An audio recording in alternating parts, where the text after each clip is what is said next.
Tuache tufanye hivi. Kazi ni nzito kwa hawa. Hawa hatari wao hapa. Hawa hatari. Hatari kivipi kimbinu au hatari kinini yani? Wasemaje? Yanga tumekubwa wetu leo.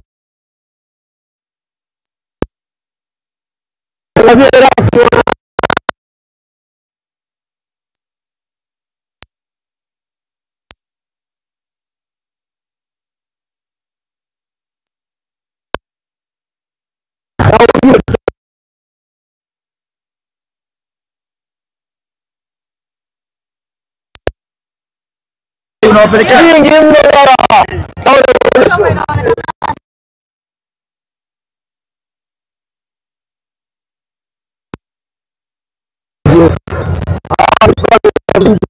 sio kawaida. Walijipanga kwa nzito zanguni mbali katoka sio hatua makundi. Tumekwenda hatua makundi. Hasi amesema usiku wa leo tunafika saa 6 kwenda kuambulisha kocha bora. Wazungu wanasemaje na nyie mnatafsiri kwamba mpira ni sayansi. Sasa Yanga kocha wetu ndio hiyo sayansi yenyewe.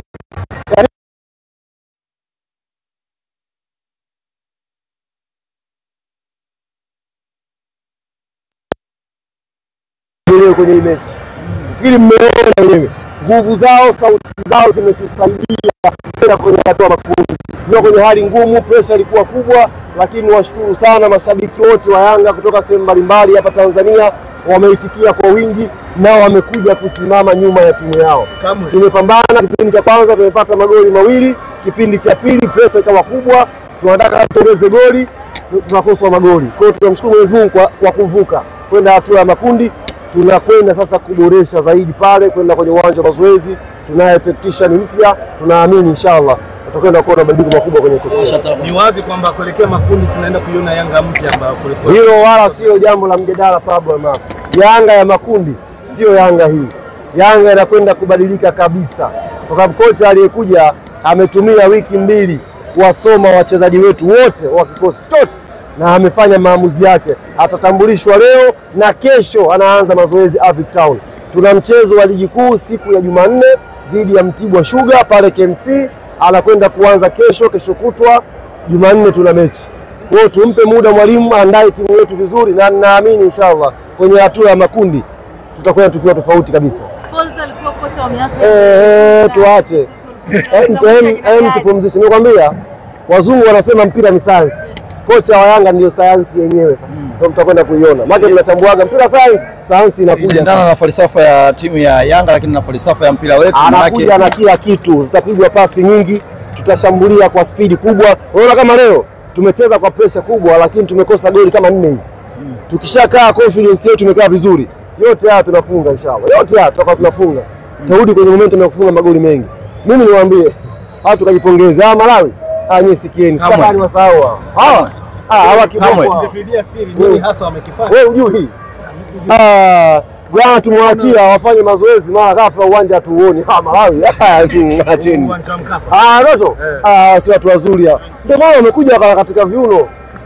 Mimi niwaambia watu hawa kwa nini umetusumbua? Wewe uchizi vunga sio unaona uchizi kafanya nini leo? General Duke Abuya akazungumza leo. Kapotea. Kama unataka kusajili mtu kwenye hii timu hayupo kwenye hao 11. Lakini kiufundi kama unataka utoe asilimia labda kwa mpinzani wako kwa namna ambavyo amecheza leo, asilimia ngapi? Kafanya nini? Huyu nguvu yake yenyewe mnajua, msake naongea mengi hapa. Nawaambia kama kuna mtu anataka kusajili mchezaji kwenye hii timu, huyo mchezaji hajaanza leo. Ipo nje, utafuteni. Huyo ndo hatari huyo. Huyo ndo hatari baba. Malawi. Mimi sitakaji wasahau. Pengine ninakuambia mashabiki wamejitokeza, hawajaleta vurugu, viti havijavunjwa, wanashangilia dakika zote. Sio tu kushangilia dakika 90. Sio kama ukiangalia timu ni shua kidogo tempo. Lakini mashabiki walikuwa kwenye utulivu. Ingekuwa na washabiki oya hapa wangeanza mara kocha fanya sabu, mara ngusha viti, lakini walikuwa kwenye utulivu wakiamini leo cha muhimu ni kwenda hatua ya makundi. Ndio kitu muhimu zaidi leo.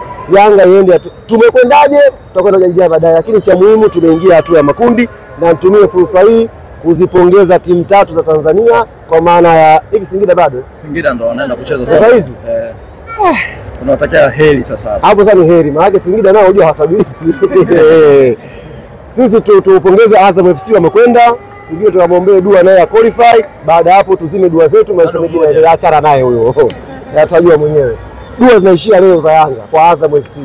Akifanikiwa yani kwa Singida, akifanikiwa kufuzu tutasema alhamdulillah, timu tatu kubwa zimekwenda hatua ya makundi. Ulituambia kwamba Mzize yuko fit. Mzize bwana, afadhali mwenze hilo swali. Mzize bwana jana akajitonesha majeraha yake siku ya mwisho ya mazoezi. Tena akajitonesha kiasi cha kwamba tunahisi hizo inaweza likawa kubwa. Kwa sababu unajua alikuwa anacheza mwanzo na maumivu, baadaye tukaenda kufanya vipimo akaonekana ameshaanza kuimarika, akaanza mazoezi, na yeye alikuwa anaitaka sana mechi kwa akawa anajituma sana kwenye training.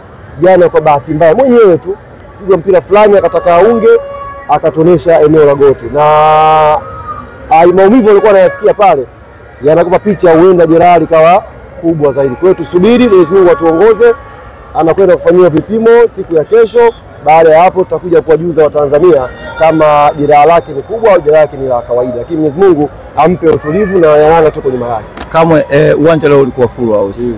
Unaona hichi kikijirudia labda kesho kwa wapinzani wao? Mimi sijui, wamechana nao. Mimi wapongeze wana Yanga wenzangu waliokuja leo, wameitikia na watu wenye akili timamu wameona wa kiasi gani tulikuwa tunahitaji nguvu ya mashabiki leo kuja kusupport timu yetu. Kwenye hali ngumu tumekuja pamoja, tumevua kwenye hatua makundi, alhamdulillah, tunajipanga na washabiki. Kila la heri kwenye makundi. Asante sana.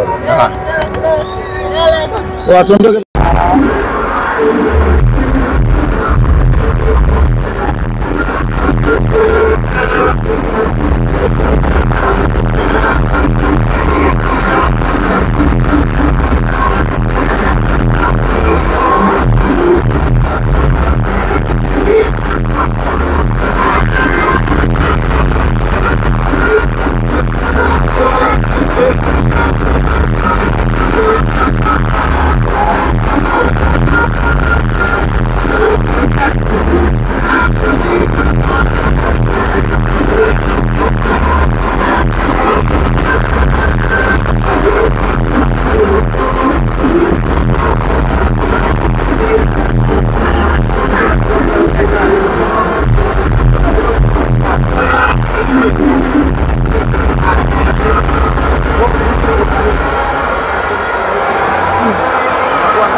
na jambo litachowasaidia wanapata kusiza ndogo kwa biashara ya familia ya mapema mkate mwalimu kwani hapo umezana kwa nini leo David Mohamed hapo kuanzia mmoja mna mechi kwa mechi Yanga hapa kwa hiyo zinaona mechi kwa maandalizi tumekesha siku ya maandalizi.